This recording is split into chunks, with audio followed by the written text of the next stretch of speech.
Сярод выхадцаў з Беларусі ёсць шмат таленавітых прадпрымальнікаў. Толькі ў маім падкасце мы ўжо размаўлялі пра Міхася Маркса, заснавальніка Marks & Spencer, і Іду Розенталь, якая прыдумала бюстгальтер і пабудавала на гэтым велізарны бізнес. Сёння прапаную пагаварыць пра жанчыну, якой захапляўся сам Уоррен Баффет. Хто такая Роза Блюмкін і як беднай эмігранцы без ведання англійскай мовы ўдалося ўвасобіць у жыццё амерыканскую мару, пабудаваўшы шматмільённы бізнес, традыцыйна даведаецеся праз некалькі секунд. Вы слухаеце падкаст «Тутэйшыя», мяне клічуць Таня Дабрыян. Паехалі!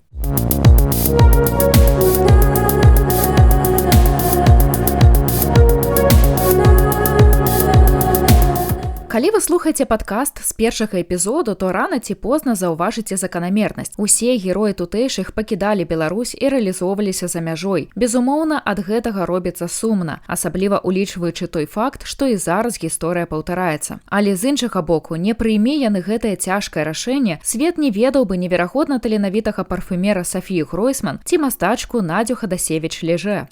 Што да гераіні сённяшняга эпізоду, Роза Гарэлік марыла з'ехаць з Беларусі з 6 гадоў. І праблема была не ў краіне нараджэння. Дзяўчынка паходзіла з габрэйскай сям'і, а пачатак 20-га стагоддзя прайшоў у тагачаснай расійскай імперыі пад знакам габрэйскіх пагромаў. Маленькая Роза з жахам думала, што некалі і да іх прыйдуць, таму цвёрда вырашыла. Яна зробіць усё, каб эміграваць у ЗША. Дзяцінства будучай прадпрымальніцы прайшло ў вёсцы Шчодрын Бабруйскага павета. Зараз гэта Жлобінскі раён. Сям'я жыла вельмі бедна, хаця мама Розы валодала прадуктовай крамай, але прыбыткаў з яе не хапала на жыццё. Дзяўчынка з самага дзяцінства дапамагала са справамі ў краме. І я ўпэўнена, гэты досвед моцна дапамог ёй ужо ва ўласнай справе. Роза заўсёды трымала ў галаве мэту эміграваць. Прыкладна як Джоан Роўлінг у свой час з марамі выдаць кнігі пра Гарры Поттера. А вы праз 7 эпізодаў ведаеце, калі чагосьці вельмі хацець і, галоўнае, здзяйсняць рэгулярныя дзеянні насустрач сваёй мары, у яе проста не застанецца выбару, акрамя як спраўдзіцца. Такім чынам, у 13 гадоў Роза зрабіла першы крок у бок эміграцыі, і падобна гэта было на пачатак прыгодніцкага фільма. Проста ўявіце, дзяўчынка-падлетак вырашае, што ўжо затрымалася дома і садзіцца ў цягнік да Гомеля. Гэта зараз мы выклікаем Uber і едзем куды пазначана ў дадатку. А ў 1906 годзе такой опцыі не было, таму Роза кладзе ў свой мяшок новенькія туфлі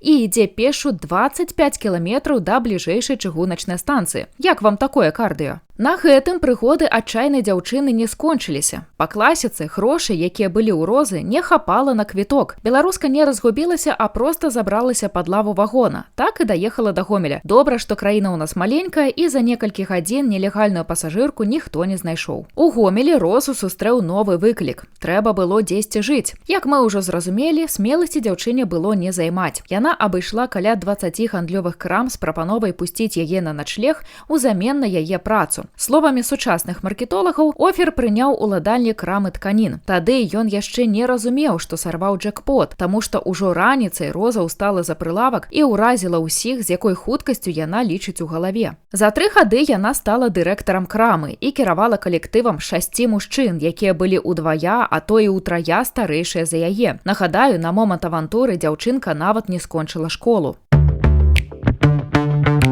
У сваі 20 гадоў Роза сустрэла будучага мужа. Ісідор Блюмкін цалкам падзяляў планы жонкі з'ехаць у ЗША і пачаўся новы этап эмігранцкай прыгоды, толькі зараз з намаганнямі X2. Пара пачала адкладаць грошы на пераезд. Да пачатку Першай сусветнай вайны яны сабралі сродкаў толькі на 1 квіток, і стала зразумела, што першым павінен з'ехаць Ісідор, каб пазбегнуць прызыву ў войска. Роза засталася ў Гомелі і адкладала літаральна кожную свабодную капейку, але за 2 гады ўсё роўна не атрымалася сабраць патрэбную суму. А патрона і баймі-кофе яшчэ не было, і дзяўчына наважылася на яшчэ больш адчайную авантуру. Роза вырашыла ехаць у ЗША праз Кітай. А я нагадаю, раскошы ў выглядзе прамых пасажырскіх авіярэйсаў тады не было. Было штосьці страшнейшае – Транссібірская магістраль. Гэта як павольнае катаванне часам, таму як ехаць па ёй у цягніку ў Розе трэба было тыдзень, і таксама даводзілася выкручвацца з квіткамі. Далей дзяўчына ўгаварыла памежніка прапусціць яе без дакументаў праз мяжу, паабяцаўшы падарыць на зваротным шляху бутэльку віна. Ва ўмовах літаральных уцёкаў Розы з расійскай імперыі гэта абяцанне гучала максімальна іранічна, прыкладна як заява Лукашэнкі адпусціць усіх палітвязняў. Але Кітай не канчатковы пункт у маршрутным лісце Розы Блюмкін. У Цяньцзіне дзяўчына купіла білет да Японіі і адтуль павінна была на караблі плыць у Амерыку. Па задумцы Розы яе чакаў першы клас пасажырскага карабля, але дзяўчыну падманулі і пасадзілі на грузавое судна. У краіну сваёй мары беларуска ехала сярод тон арахіса, але мэта была дасягнута. Вы толькі ўдумайцеся, праз аж 1,5 месяцы Роза нарэшце прыплыла ў ЗША. З яе цярпення мог пацягацца толькі Леанардо Ды Капрыа, які чакаў свой першы Оскар 22 гады. У Сіэтле супрацоўнікі дабрачыннай арганізацыі купілі Розе квіток на цягнік да Форт Доджа, а гэта яшчэ амаль 3000 кіламетраў. Там Ісідор Блюмкін працаваў разносчыкам. І нарэшце ў 1917 годзе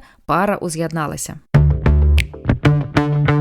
У маленькім амерыканскім мястэчку Роза Блюмкін пражыла 2 гады. Там яна нарадзіла дачку Фрэнсіс. Англійская мова Розе так і не скарылася, таму сям'я пераехала ў Амаху, дзе было шмат эмігрантаў. У новым горадзе Ісідор адкрыў ламбард, а сама Роза выхоўвала ўжо 4 дзяцей. Бізнес ішоў сціпла, але Блюмкіны ўмудрыліся назапасіць грошы, каб перавезці ў Амерыку бацькоў Розы і яе братоў з сёстрамі. Дакладны кошт пераезду невядомы. Адны кажуць, гэта каштавала $50 за ўсіх, сёння гэта $800. Іншыя крыніцы называюць суму $50 за чалавека. Але нягледзячы на ўсе клопаты, Роза так і не змагла скончыць школу або вывучыць англійскую. Зрэшты, гэта не перашкодзіла ёй стаць легендай бізнесу. Нарэшце мы падабраліся да самага цікавага. Сваю першую краму Роза адкрыла, калі ёй было 44 гады. І гэта не інсташоп з таварамі з Кітая. Пляцоўкай для магазіна стаў рэальны падвал у будынку. Цікава, што першапачаткова Роза планавала закупіць тавару на $500, але пастаўшчык пайшоў беларусцы насустрач і выдаў мэблі на $2000 у крэдыт на 30 дзён. Першы блін выйшаў камяком. Месяц сканчаўся, а Роза так і не распрадала мэблю. Тады яна зноў пайшла на авантуру. Прадала з вялізнай зніжкай мэблю з уласнага дому. Такім чынам яна змагла разлічыцца з крэдыторамі. Хаця дзеці Розы бедавалі, што сям'ю хтосьці абрабаваў. За дэмпінг коштаў на Розу падалі ў суд канкурэнты. Але пазоў не быў задаволены, бо Роза парыравала. Што дрэннага, каб прадаваць людзям танней? Ёсць людзі, якія не могуць дазволіць сабе плаціць шмат. Чаму я не магу даць пакупніку тое, што ён хоча? Суддзя ж на наступны дзень сам прыйшоў у краму Розы і купіў дываноў амаль на $1500. Наступная спроба Розы развіцця сваёй справы была больш удалай. Сума крэдыту павялічылася да $50 000 на 90 дзён. І жанчына змагла арандаваць памяшканне пабольш. Прадпрымальніца размясціла ў газеце аб'яву аб вялізным распродажы і ўсяго за 3 дні зарабіла $250 000. Як табе такое, Ілон Маск? Да пачатку 80-х гадоў Роза валодала самай буйной мэблевай крамай у Паўночнай Амерыцы. Плошча Furniture Mart складала 12 000 квадратных метраў. Беднае дзяцінства не дазваляла прадпрымальніцы задзіраць кошты. Максімальная нацэнка ў яе крамах складала 10%, у той час як у канкурэнтаў 50%. Роза хацела, каб кожная сям'я магла без якіх-небудзь праблем прыйсці і купіць яе тавар. Сапраўдным прызнаннем таленту прадпрымальніцы стала знаёмства і супрацоўніцтва з найвялікшым інвестарам Уорренам Баффетам. У 1983 годзе ён вырашыў выкупіць бізнес беларускі. За 90% акцый інвестару заплаціў $55 мільёнаў. Прычым каманда Баффета нават не стала звяраць складскія запасы і вывучаць бухгалтэрыю. Настолькі быў вялікі аўтарытэт і давер да Розы. Але прадпрымальніца не адышла ад спраў, а працягнула паспяхова кіраваць крамай. У гэтым кейсе складана казаць пра work-life balance, бо яна працавала 7 дзён на тыдзень па 5-6 гадзін, і гэта нават пасля аперацыі на каленях. Па вялікай гандлёвай зале Роза ездзіла на гольф-кары. Журналісты жартавалі і называлі транспарт місіс Бі трохколавым R2-D2 з зорных войнаў.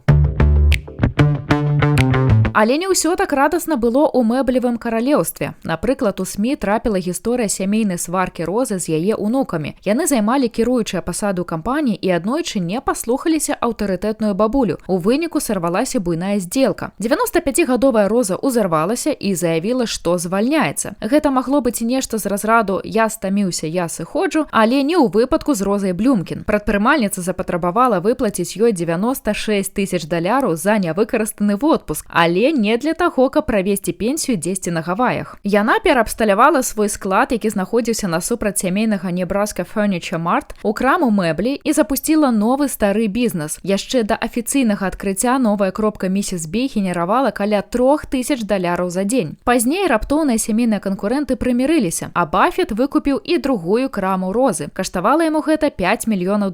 Толькі на гэты раз у дамову дадалі радок, што Роза ніколі не будзе канкурэнтам Уоррену.